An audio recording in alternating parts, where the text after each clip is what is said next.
As Android developers, we usually need to persist data into a local database, manage lifecycle to handle rotation, make our apps modular so our code is easy to maintain and reuse, prevent common errors like memory leaks, and reduce the amount of boilerplate that we need to write over and over.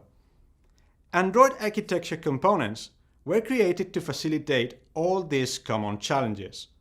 The main components include Room, which is a new SQLite object relational mapping library, Live Data, to observe changes in the database, View Model, to cache data that needs to survive to configuration changes, and Lifecycle, to allow non-lifecycle objects to be lifecycle aware. All of these components are designed to fit together as building blocks. During this lesson, we will learn how to use them one by one while we leverage the power in a to-do list app.